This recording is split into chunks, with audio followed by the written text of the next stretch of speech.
Hello everyone, और आप सभी का स्वागत है मेरे YouTube चैनल पर। आज मैं आप लोगों को एक और कहानी सुनाने जा रही हूँ और इस कहानी का शीर्षक है the ant and the bird. तो एक बार की बात है, एक जंगल में एक एंट रहा करती थी।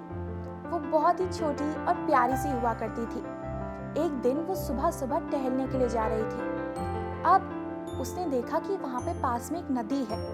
उस नदी पे एक छोटा सा लकड़ा बिछा हुआ था। उसने सोचा कि चलो मैं इस लकड़े पे से चलकर इस नदी को पार कर लूंगी।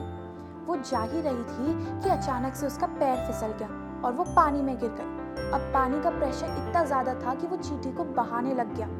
वो जोर जोर से मदद के लिए चिल्लाने लग गई, लेकिन आसपास कोई भी नहीं था और कोई भी नहीं सुन रहा था। आसमान में उसी समय एक चिड़िया उड़ रही थी। उस चिड़िया ने उस चींटी को देख लिया। उसने एक पत्ती ली और पानी में फेंक दी। वो चींटी उस पत्ती पे चढ़ गई और चिड़िया ने फिर उस पत्ती को अपनी बीक से पकड़ा और चींटी को उठा के जमीन पे रख दिया। चींटी ने उस पत्ती को शुक्रिया अदा किया और कहा कि तुमने मेरी मदद करी है। मैं वादा करती हूँ कि जब तुम्हें मेरी मदद की जरूरत होगी तो मैं भी मदद जरूर करूँगी।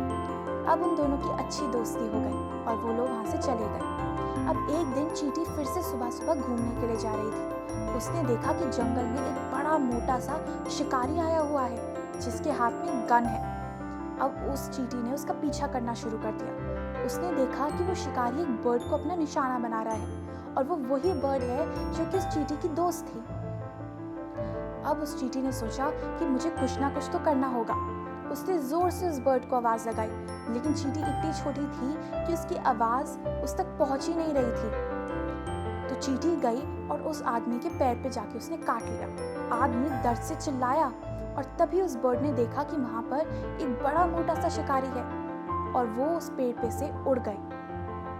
अब चींटी को अपनी दोस्त की मदद कर कर बहुत अच्छा लगा। वो भी वहां से चली गई। तो इस कहानी से हमें ये शिक्षा मिलती है कि हमें हमेशा दूसरों की मदद करनी चाहिए, क्योंकि अगर हम दूसरों की मदद करेंगे तो वो भी हमारी रिटर्न में मदद करेंगे।